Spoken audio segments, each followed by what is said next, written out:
The number 3 thing that stood out to me from Alabama's win over Western Carolina on Senior Day, as the Crimson Tide now shifting its attention to the Auburn Tigers this week, Iron Bowl. We look at the group at wide receiver, and it will be Jaylen Waddle's group next year. The group led by Jaylen Waddle, especially with Jerry Jeudy, Henry Ruggs III, and Devonta Smith all declaring for the NFL draft after this season is over. I think all 3 will be first-round picks. If you do not think Devonta Smith will go in the first round, something is wrong with you.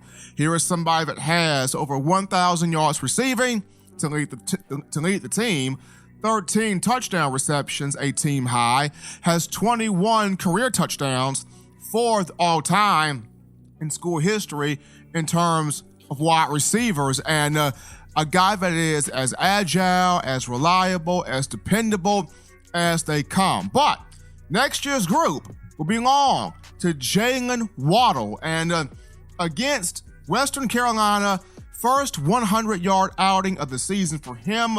3 catches, 101 yards, 1 touchdown. The one score coming via a 54-yard catch and burst to the house for Waddle from Mac Jones. Waddle also had 2 punt returns for 67 yards, including a long of 49 yards, which he almost scored on. Got bumped out of bounds, stepped out of bounds inside the 5-yard line. And it's very difficult to defend, guard, be able to get an angle on him in terms of tackling due to he's explosive as a receiver. He's explosive as a punt returner. I'm simply waiting on Nick Saban to finally give him the green light and try him on kickoff return, just any way, shape, or form possible to get the ball more into the hands of Waddle, the young man from Houston, Texas, and let him go to work. In terms of this season, he hasn't had the numbers receiving that he has a freshman, but the sophomore still widely productive. 28 receptions this year, 455 yards, 3 touchdowns, averaging 16.3 yards per reception. And against Auburn in the Iron Bowl, he's got a chance to run wild in the secondary, create some matchups, whether it's in the slot, whether it's outside, and get those yards after the catch in trying to burn and frustrate a Tigers defense coached by Kevin Steele. Now, another reason to be happy about this receiving unit is Tyrell Shavers, the 6'6", 214-pounder from Louisville, Texas. People have been waiting on him to emerge, step up, and make a mark on this team, and had a big catch for 20 yards against the Catamounts over the weekend. A guy that didn't do much this year, but you look at next season, getting him on the field, using that big body, that big frame in red zone situations, third down situations, jump ball situations.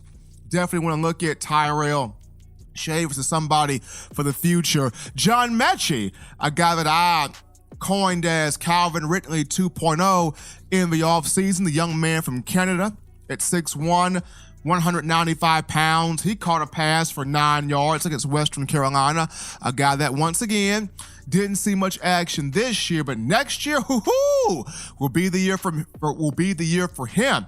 And when you throw in guys like Slade Bolden, who's done things all year, whether it's taking the direct snap out of the wildcat of a Slade cat formation, making plays, throwing touchdown passes, catching passes. Slade Bolden can do some of everything.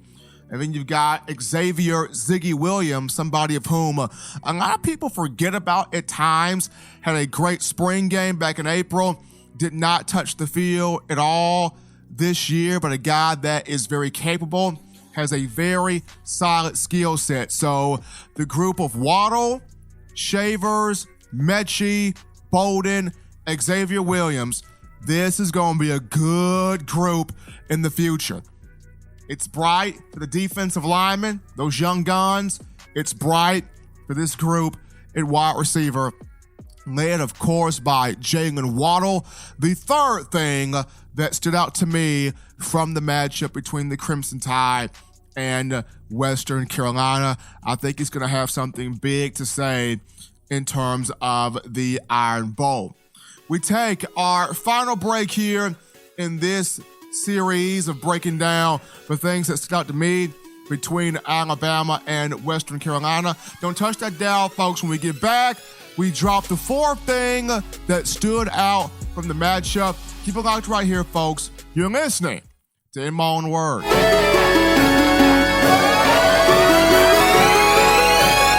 What's up, college football fans? You can catch the hottest show in the streets, that being In My Own Words, the podcast, every Tuesday, Thursday, and Sunday. Subscribe to Touchdown Alabama magazine for the best in Tide football.